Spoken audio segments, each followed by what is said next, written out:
Welcome to the second week of the semester. We are going to be devoting our attention to professional email communication. That's really the cornerstone and the foundation of all of your communication out in the professional workforce.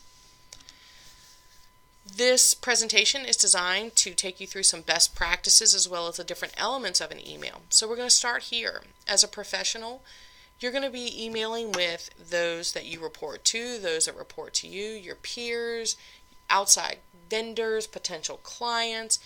It's a huge expanse of individuals that you're going to be using email to communicate with. But the big thing to keep in mind is that email becomes written documentation of our communication. And that's really what I want you to keep in the forefront as I move through the presentation with you. And they can be used in a variety of ways. But the big issue that you're probably going to find as you move into your professional careers and move up the ladder is that oftentimes it becomes really difficult to prioritize when we are just being inundated with emails. So I want to start here with the sections of an email for you. In order to really fully understand the tools that you have at your disposal, it's important to consider things like your recipient. Most of your email communication will probably be with someone that you already know. Either somebody you work with, someone that you've already cultivated a business relationship with. And in that instance, you know your relationship. Does your CEO like to be called by his or her first name? Are you more formal terms?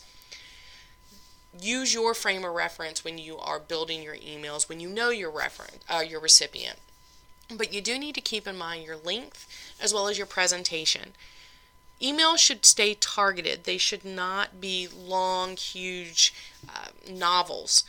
Try to keep them to a paragraph or two, keep them targeted, keep them specific. They should be there to get the information that you need to translate, whether it's answering a question or asking a question or providing additional information out to your recipient. But one of the things I want my students to really understand is that you need to be aware of your presentation in your email. Your email communication is just one more extension of you as a professional. Oftentimes, especially when you're dealing outside of your organization, it will be how you represent yourself as a professional as well as the organization that you work for. So keep those things in mind as you move forward in terms of your emails and how you're crafting them.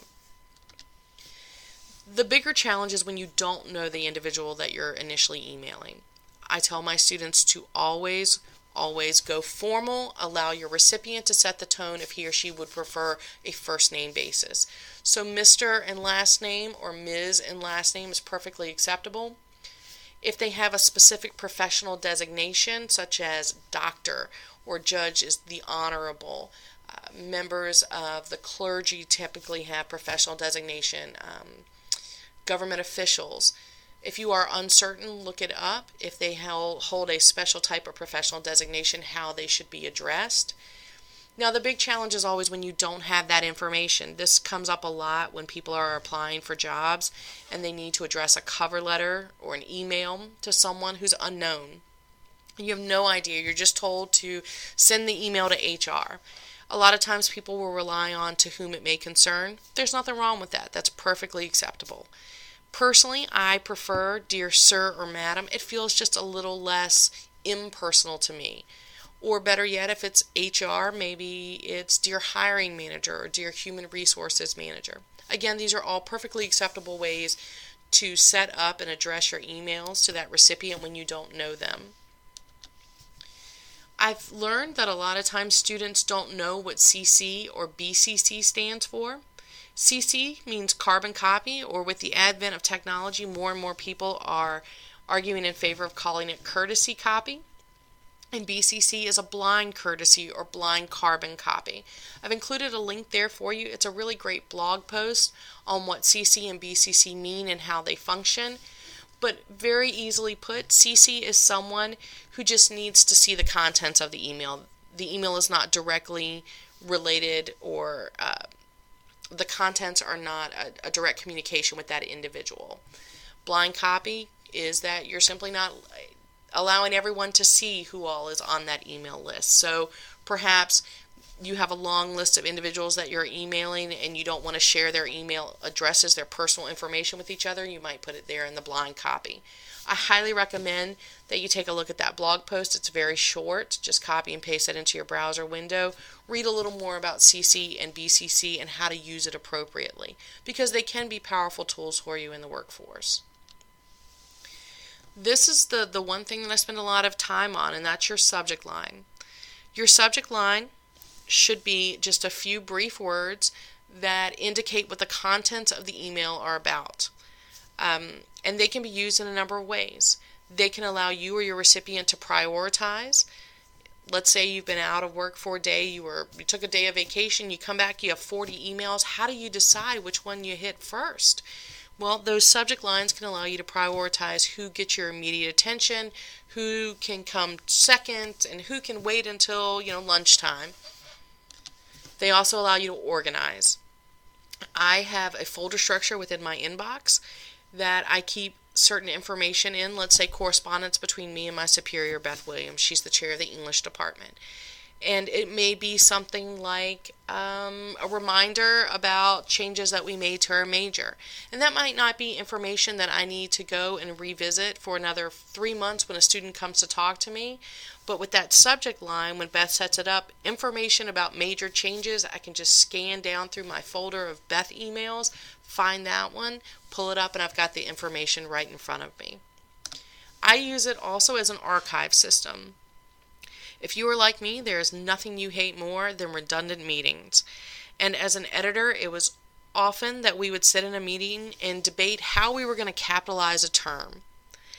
And 6 months later, we would all be working on a new project, and someone would say, "Does anyone remember what we decided about how to capitalize this term?" And we would end up in another meeting for another 30 minutes debating how to do it. So I started emailing myself, and in my subject line I might put capitalizing X term, so that 6 months later, when we were about to debate it again, I could simply pull my email up, my folder that had capitalization rules in it, scan down through it, find that one email and go, you know what, we don't need to have another 30-minute meeting. On December 1st, we had a discussion. This is what we decided. So I often email myself critical information that I want to remember, and then I put it in a folder structure. I can just go in and scan my subject lines when I need that reminder. Here's an actual example. Here's my inbox. So you see I have a couple of emails from Beth, who's the department chair. She's my direct superior. And then Marie Stokes, who's one of my colleagues. Now, if you look at just those subject lines, you see Beth sent an email on the 5th that said meeting agenda for Tuesday. Well, let's say I get into work this morning and I see that I have this email from Marie that says academic writing oversight and observations. So what I can do here is go, okay, well, this is the meeting agenda. The meeting's not being held until Tuesday. Marie needs my, attention before Beth does. I can pull this up, right, maybe the day before the meeting. Let's throw another one in. Maybe I get an email from student John and the subject line says urgent emergency situation. I can then go directly to that email because the subject line told me this needs my immediate attention. This is a huge warning. I'm hearing from a variety of professionals in the field that they're really challenged by colleagues who are using the subject line like a text message box, and they are putting the entire contents of their email in the subject line. Do not do that. What happens is it gets cut off, and it's just not appropriate. The subject line should be an indicator, just a few short words, of what the contents of the body of the email are going to be. Put your message in the body of the email, not the subject line. One of the things I think it's really important to re-emphasize with students is that you really must know your company's etiquette rules. Violations can have significant consequences for individuals in the workforce. Please understand this, that when a company issues you an email address, just like I have my email address here at Stark State, that is not my private email. It is owned by my organization, and they have the right to read it at any time. Keep that in mind as you move forward in your professional careers. There are companies that have very strict rules in terms of what color you can use in your emails, how they want the company logo to be presented, any outgoing message that they may want. And again, I want to really impress upon you that those professional work emails need to remain professional. No chain letters, no funny comics. Keep it clean, keep it respectful. Keep the contents of your email short and to the point. People are busy.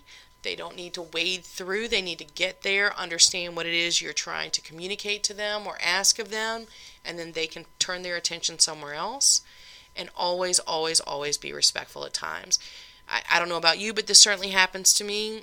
Tone does not always translate well in written format. I've sent text messages that I thought were funny or cute, and my recipient maybe didn't get the tone that I was going after, causes breakdowns in communication. Do not do anything that could be considered questionable in your company email, in your professional emails. Consider that it may not be translating your tone in that written format. Keep it respectful, keep it professional. And keep in mind that you are creating a written record of your communication. And that also applies for your company as well. Don't forget to close off your email, especially when you're the original author. You're the person sending the initial email. Don't neglect to do things like complete your email by saying sincerely, thank you, kind regards, some type of closing. At some point you probably learned the standard elements of a letter. They're very similar. And close off with your name. Who are you? What you see here is called a signature block. A lot of companies and organizations will require them. They may require content that's in there.